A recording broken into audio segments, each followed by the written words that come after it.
Just months after announcing record profits in 2021, one family-owned Danish company is saying enough is enough. That's right, fellas, LEGO is increasing their prices starting in August. This is something that kind of came out of left field for a lot of people. It was something that I had, for a while, had been wondering why it hadn't happened yet in America, but it's finally coming, both to America and other markets. For today, I do have the European list of sets going up in price that should give us a very good idea of what to expect for the American price increases, but we don't know for sure yet. So everything's still kind of up in the air as to exactly what in America will go up, but things in Europe that I'm going to talk about are definitely confirmed at this point. But when I found out prices were going up, one of the things that I thought was rational and okay as a reason for prices to go up is the inflation and increased cost on materials for sets that have been out for a long time. LEGO recently, and by recently I mean within the last 3 to 5 years, has been keeping some sets out longer than what would be considered normal. Normal, or like maximum normal end, would be like 2 years of shelf life for a LEGO set or LEGO Star Wars set, and in 20 years of collecting, that has been what I have generally experienced. I think most other people would agree with that. There have definitely been outliers of sets that have been on shelves for 3, 4, 5 years, like the 2006 X-Wing playset, but that is one of the only LEGO Star Wars playsets that, you know, lasted longer than just a couple of years on shelves. That is one of the only LEGO Star Wars playsets that has been on shelves more than 2 years throughout the entire history of LEGO Star Wars. Most things, 2 years and done. That's the point. And so more recently, things have been kind of changing. The market for LEGO has changed. Like, the people that are buying it are somewhat different, obviously, with the new adult shift. And then, of course, we have sets like the Millennium Falcon from The Rise of Skywalker. We also have the buildable character Yoda. Both of those came out at the end of 2019, and here they are in 2022, well into their 3rd year of availability, which is very abnormal for LEGO Star Wars sets. In a normal world, those would have retired at the very latest, the end of 2021. I also look at sets like the UCS Millennium Falcon from 2017, or the UCS Imperial Star Destroyer that also came out just before those Rise of Skywalker sets, but the Falcon came out in 2017. And so as the Falcon has continued to be available, it's something that I have been looking at over time, and I kept thinking to myself, LEGO either has to retire this set or raise its price, because inflation alone back in 2017 has taken this set to now to be $943, but LEGO is only charging $800 for it. And this does assume that this set was priced without inflation in mind, which I don't believe it was. I believe that a lot of LEGO sets are priced with the idea that they'll be out for a couple of years. But when you start to see these abnormal lengths of availability coupled with incredible inflation and rise of cost, like, of course it would seem rational that prices have to go up. So before we delve into exactly what sets, let's hear what LEGO has to say about them increasing their prices, because like I said, last year they reported record profits, so it comes somewhat surprising that they would need to increase prices, unless of course they want to hit some record profits again. So they say the current global economic challenges of increased raw material and operating costs are impacting many businesses. This line is going to be a classic for years to come, I'm sure. They say putting consumers first is at the heart of what we do as a company, and for some time we have absorbed these costs to keep pricing stable. However, as these costs have continued to rapidly rise, we have taken the decision to increase the price on some of our sets. This increase will come into effect in August and September. The last sentence they put here is a little bit confusing because it says we will continue to work to ensure our products offer great value and fully recognize how important this is to our fans and everyone who loves our products. What does recognizing how important this is have anything to do with any of it? Thank you? Question mark? Now we have to give you more money anyway? Like, so honestly, not a whole lot there. They didn't say much. I do think that what sets are going up in price says a lot more than what LEGO will ever say about this. So like I said up front, LEGO reported record profits last year. They made a ton of money, and this is your total net profit after taxes and everything, after all your costs of doing business. This is how much money they made, period. And you can see last year, it was about 25% more than the year before, even, 30-40% more than the years prior than that. And so they were making a lot of money last year.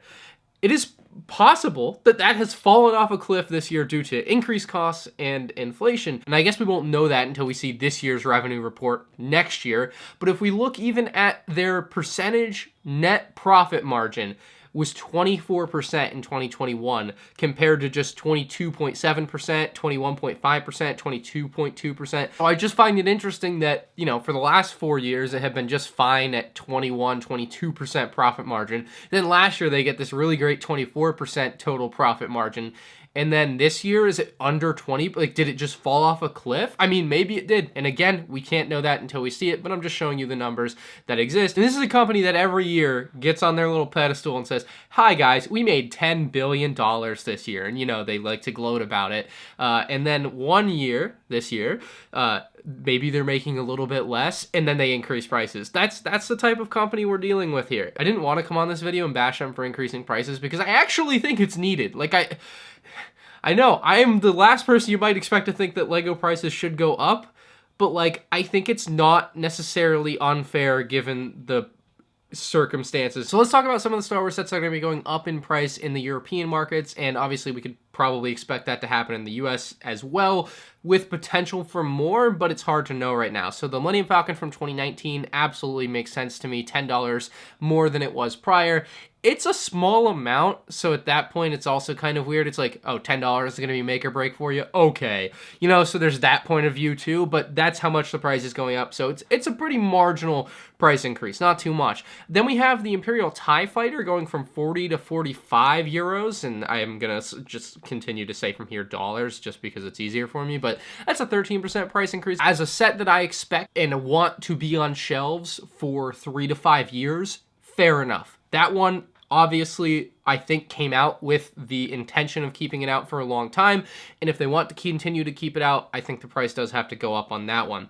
The Darth Vader helmet, a little bit questionable to me. I already thought the $70 was overpriced, and they're going to be increasing that to $80. That's a 14% price increase. Grogu, aka the Child, going from $80 to $90. Another one that seems fair enough, especially if they expect to keep this one on shelves maybe through the end of 2023. But that is it for older sets. The other sets that I'm about to talk about are all released or releasing in 2022. So sets like the 501st Battle Pack, at least as far as we can tell, are not going to be increasing in price, at least in Europe. It could totally still happen in America. There's obviously things we can't know. It's also good to know, I guess, battle packs aren't going up in price anymore from their already insane $20 price point, which I guess makes sense. The battle pack pricing was probably done with this in mind, and they probably just did it ahead of time to increase it to 20 bucks, because otherwise it would just be happening now.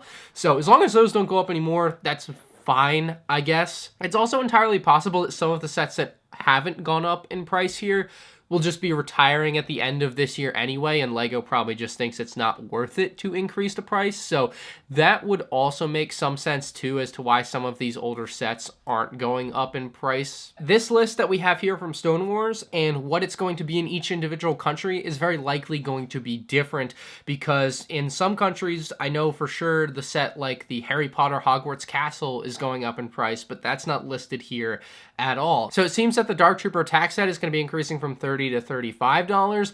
Another one that makes absolutely no sense. I mean, this is a set you have just released, and why are we increasing the price already? It's the Naboo N1 Starfighter, the Mandalorians, and it's going from $60 to $65. Like, a set that many people already said was a little bit too much money, now it's going to be a little bit too much more money. Like, that one's a little wild to me. Both the Luke Skywalker Mandalorian helmet and Death Star Trench Run apparently are going from $60 to $70, or at least in Europe. Again, not 100% sure what is exactly going to apply to America. I mean, some of these increases could be more in America, could be less, hard to know exactly. Then we have the Training on Dagobah going from $80 to $90. I mean, these are sets just released a month ago, and they're already going up in price. And that's what surprises me the most with some of these is these are sets that were released and like the pricing made up with the future in mind. They had to be, right? Like the idea that, you know, costs could go up or inflation could go up. So why wouldn't that be already priced in? Because in years past, it feels like it typically would be. And then they're also increasing the price on 3 unreleased Lego Star Wars Summer 2022 sets already. They technically haven't gone up in price yet, though, because it doesn't happen until August or September. So if you go get your pre-order in for like Obi-Wan's Jedi Starfighter right now, it's only $30, but it's supposed to go up to $35 later on. So I'll put some affiliate links down below if you want to get your Lego purchases in before prices go up or while stuff's on sale. But that one seems like it's going to go from $30 to $35, which is absurd. That set is absolutely absurd at $35. Let me weave you a little tale. In 2018, they sold Anakin's Jedi Starfighter for just $20. That one had Anakin Skywalker minifigure, R2-D2 minifigure, and of course the ship. This Obi-Wan's Jedi Starfighter is the exact same thing, except it also has a Hmmmmm. The Hmmmmm is the only additional value that this set offers that the Anakins didn't 4 years ago. And so this set is already $10 more than the one from 4 years ago. If we look at the inflation only brings it up to $23. So Lego is overcharging you or adding on $7 of cost for the Hmmmmm. But if the price goes up to $35, then they are charging you an extra $13 for one Hmmmmm. That is how much they are charging for one Lego Star Wars minifigure, because these are as close to apples comparisons for a Lego set as you can get. A lot of times you compare one Lego set to another, not everything's equal from pieces to size to weight. These are literally the same ship, same minifigures basically, right? Obviously just different characters, but you know, and then you have a Hmmmmm, and that is the sole difference between the sets, and it's gonna be $13 more inflation adjusted. That's absurd. $12 more, like that's just unacceptable. So that one I find a little bit insane. The unreleased, unrevealed Junior's ATST is supposed to go from $30 to $35, and Cad Bane's Justifier, the $160 set, the set that I was already shocked that would be so much money, is apparently going to end up at $170 instead of $160. So we'll see exactly what applies to America as far as Lego Star Wars goes. There's a ton of other sets. You know, Speed Champions apparently are going from $20 to $25. That's a pretty big 25% increase. I would have expected, you know, something like, you know, $22.99 or something. We have Ninjago City Gardens going from $300 to $350. The Guardian ship going from $150 to $160. The Goat Boat from $50 to $60. Like that Goat Boat for $50, not so much as at $60. You know, the Sonic set, which just came out not too long ago, going from $70 to $80. Apparently, the Transformers Optimus Prime from $170 to $180. I mean, there's just a lot of sets on this list going up in price. And even actually the unreleased, I don't think these come out until October, the Avatar sets are already seeing a price increase. The Avatar sets that literally don't release for like 5 more months. So that is a little absurd to me. I don't think any of this is going to change based on any of our feedback. Lego doesn't care, I promise. They're just going to try to make as much money as possible. We know how that goes. But yeah, if you guys want to buy some sets before they go up in price, you can use my affiliate link in the description below. I don't know exactly, again, what will be going up in America or your country specifically for that matter. Doesn't matter where you live. All we have right now is like the German, European list of sets going up in price. So if and when new info comes out, I'll make an update video letting you guys know. So make sure you get subscribed, hit the like button if you enjoyed, and let me know your thoughts in the comments below.